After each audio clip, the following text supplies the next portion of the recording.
This is Punters Inside Run. We're looking at Sandown Hillside first up. James Lamb is our expert in Melbourne. What did you rate the tracker? What did you work your form on? I worked to a soft 5, soft 6. I think we're getting a fair bit of rain on Thursday night, but it's very windy in Melbourne today, so I think it'll be pretty dry at the moment. So no rain on Saturday. It should be a decent deck. Did you land on Katsu as your best bet?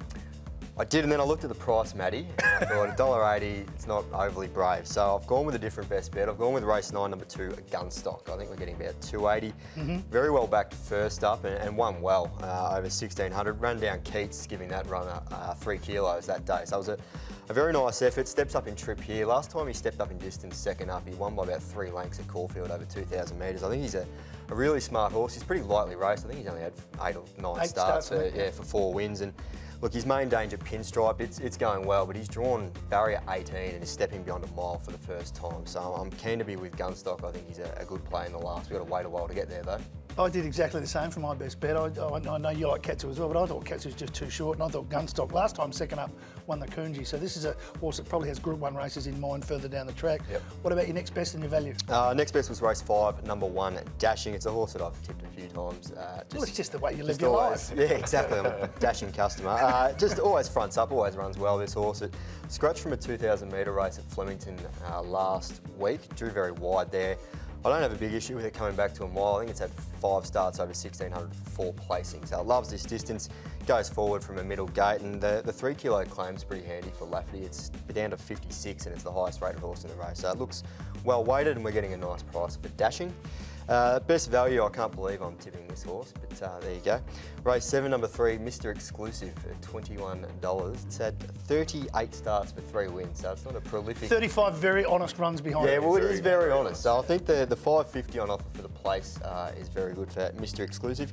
Couldn't believe its first up run down the straight. It was $61 and was beaten less than a length by It's Our Time. It was a huge run. So if it can somehow reproduce that up to 1,400, which suits a lot better, I think it'll be in the finish here. He's a horse that always goes forward and puts himself in the picture. So look, $21, $5.50 the place, a little 1x3 or 1x4 play, Matty. My value bet, we were talking Steve Winwood before, think about it. Well, I've gone the doors, Mr. Mojo Rising. Nothing special, first run in Australia, dropped back to the 1,300s important, competitive at group level at 1,200, and with the claim for W Pin, gets spent at just 52 kilos. So race 4, number 17, Mr. Mojo Rising. Very good jockey, Billy Pin. Yeah, Billy Very Pin, good. I just think it's a great name, isn't it? Yeah. Let's go to Randwick Shark, and we've had a couple of tough weeks in Sydney, although I'm not going to talk about getting close to the Sydney quaddie last week, but what did you make of the meeting? Solid enough, typical off-season card. Yeah. Pretty even racing. Big fields too in a lot of these. So barrier draws and conditions really play a factor. 5 or 6 did you work on? Around that? Sort of, yeah, in between. In between. I mean, there's a huge amount of difference between the two. You want a horse that handles give, basically. That's what I worked on. Best bet? Race 5, number 4, Kazoo. Couple of good wins this prep. The key here, I know he's drawn 10, but the key I think is there's not a lot of speed in this race. I think Karen McAvoy gets him forward and gets him in to either first or second on settling. He should control the race from there. Horse is going well, and I think he's a fair price at the moment to take him as the best bet. Next best would be race 8, number 13, Dehorn Unicorn.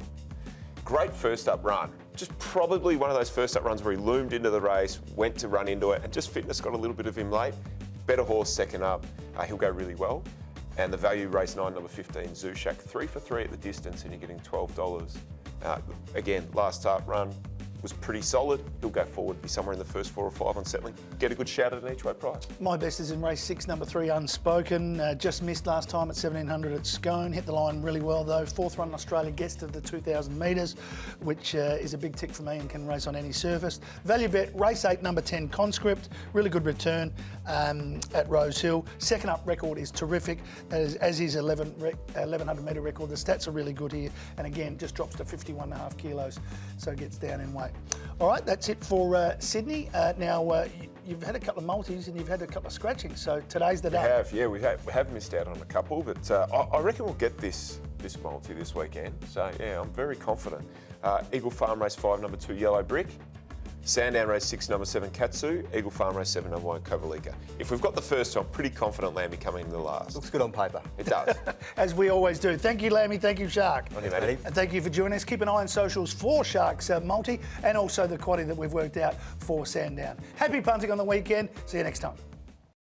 You know it's a better betting app when you've got stats and insights for every major game and race. Plus expert opinions from the best minds in the game, all in the palm of your hand. That's better. What's gambling really costing you?